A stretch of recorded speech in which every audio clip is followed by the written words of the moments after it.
Bonjour. Présidentielle 2022, Emmanuel Macron a encore beaucoup de choses à faire et renvoie sa candidature au prochain épisode. Au prochain épisode, encore une gaminerie infantile du genre qui viennent me chercher ou encore t'as qu'à traverser la rue. Je pense que les Français en ont assez de cette politique girouette et de ces pitreries indignes d'un prétendu Jupiter et qu'ils le lui feront bientôt clairement savoir, car c'est de l'hypocrisie absolue. M. Macron fait campagne à sa manière en distribuant des chèques en blanc aux Français pour qu'ils votent bien, 16,6 millions pour le chèque élection, Macron Énergie, beaucoup de choses à faire. Pour l'instant, il sort le carnet de chèques et la dette s'envole.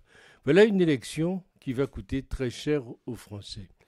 Il n'a pas su répondre ou pas voulu répondre parce qu'il ne sait toujours pas comment passer de président-candidat à candidat-président.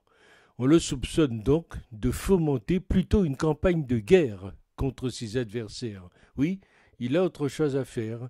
Il est débordé par sa nomination comme conseiller de l'Union européenne pour laquelle il se pense comme président de tous les présidents. Donc, renvoi de sa candidature au prochain épisode, c'est à croire qu'on est sur Netflix. On ne voit pas pourquoi ce personnage casseur de code se déclarerait candidat tant qu'il peut faire campagne en faisant payer celle-ci par les contribuables. Le en même temps touche ici au détournement d'argent public. Mais qui va s'en offusquer? Le Parlement? Sûrement pas, puisque la survie de ses membres tient au devenir de celui qui en dicte l'attitude. La question de la candidature de M. Macron n'a aucun intérêt puisqu'il est candidat, il le sait, et tous les Français le savent.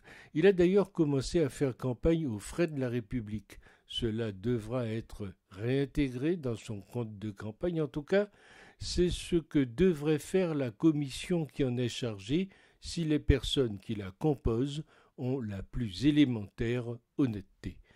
Macron a encore beaucoup de choses à faire. Si c'est beaucoup de chèques à signer, il faut d'urgence lui retirer le stylo. On théâtralise l'entrée en scène du plus grand héros de notre nation, l'homme aux 100 métiers, l'homme du mirifique en même temps, l'homme génial des start-up licornisés, l'homme aux 1000 discours de pensée complexes, l'homme de l'immigration heureuse, l'homme aux gilets jaunes, l'homme des 80 km/h si apprécié du peuple, l'homme de la PMA, l'homme qui brave les Gaulois réfractaires, l'homme qui réprimande courageusement ceux qui ne sont rien.